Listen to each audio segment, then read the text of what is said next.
Hello everyone, so we have a pre-calculus question today. We have find the oblique slant asymptotes for y equals quantity x cubed plus 4x squared plus 3x divided by quantity 3x squared plus 10x plus 3. When you have a rational function, and again a rational function is a function of one polynomial divided by another polynomial, you have an oblique asymptote with the degree of the numerator is equal to the degree of the denominator plus 1. In other words, the degree of the numerator is 1 higher than the degree of the denominator. And that's what we have in this case. Now to find the asymptote itself, it's pretty straightforward. You're just going to go ahead and divide these polynomials. And when I'm saying divide the polynomials, you're going to use an appropriate way of doing long division is what I'm saying here. And you can use either an appropriate way of dividing polynomials. You can use either long division or synthetic division. Either one of those two can work. It depends on the situation. That's why I say when appropriate. In this case, I can't use synthetic division. Synthetic works well when you're dividing polynomials of degree 1. They have a 1 in front of the coefficient of x as a coefficient of x, so x plus 5, x plus 7. If you're dividing by those, that's fine. So in this case, we have to use long division, and that's what I'm about to do. So you're doing long division. We do what we call the house here, those two lines, one vertical, one horizontal, and then on the inside, I put what is on the numerator, on the outside, what's on the denominator, and any missing terms in your either on the function that you have on the inside or on the outside, you got to replace them with 0. So for example, I'm missing a constant, so I'll put a 0 here. If I had been missing like a x squared, like let's say it was just x squared plus 3x plus 0, then I would put x squared plus 0x squared. So again, anything that's missing here from your coefficients of all degrees, starting after the highest down to the lowest, anything missing, just put a 0 there. But in this case, I'll just put the 4 back in.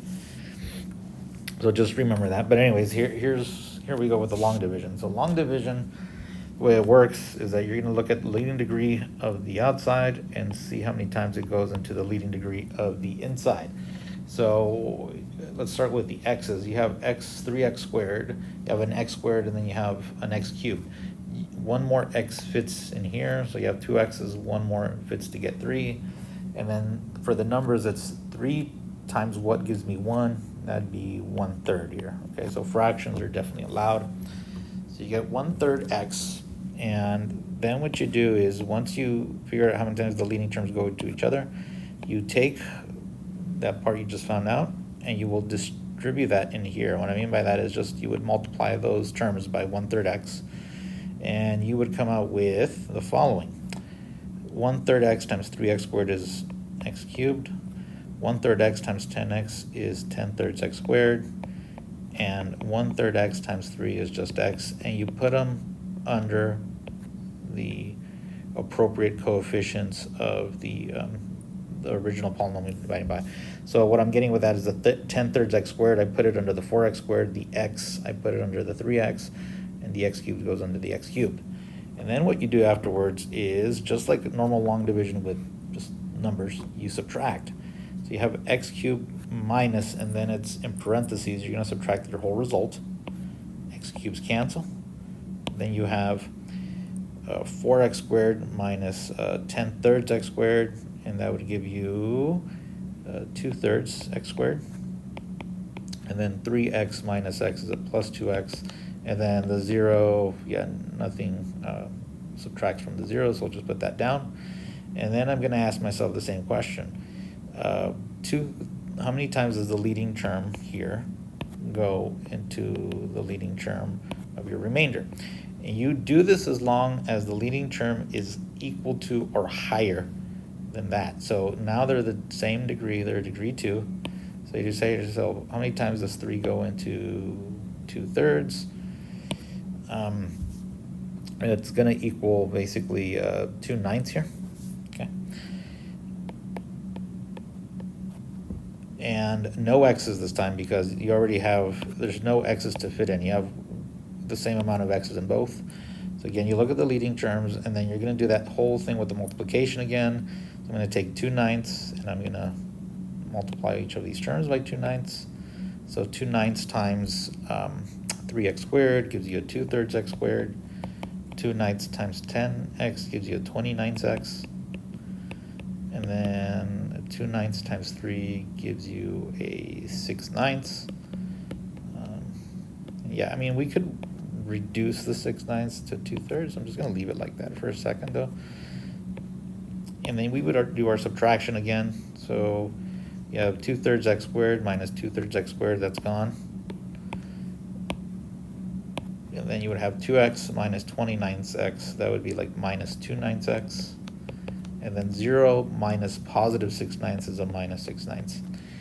Now the degree of this remainder we have left is degree 1 now, and therefore we're going to stop the process. The process is now stopped. Okay, and I really don't need all of this. Your answer is what you had up here, so it's 1/3 x plus 2/9 is what your answer would be.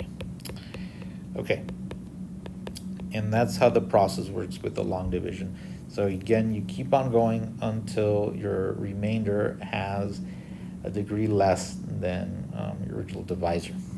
And that's about it. Now, a lot of people ask me, hey, don't you start with factoring? I hear that comment online. I just wanted to address it real quick. Okay, so you could factor your polynomials. And in this case, this is what the factorization would look like. And I can go ahead and cancel the x plus 3's from here. And you would have x times x plus 1 over 3x plus 1, or x squared plus x over 3x plus 1. Okay.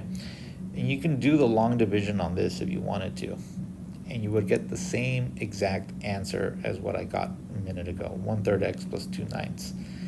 Now, you know, some people say, well, why don't you just jump to this? It's you know, looks a lot easier to work with because of the degrees aren't as high here, and yeah, it just looks simpler with the terms that you're dividing here. They're less.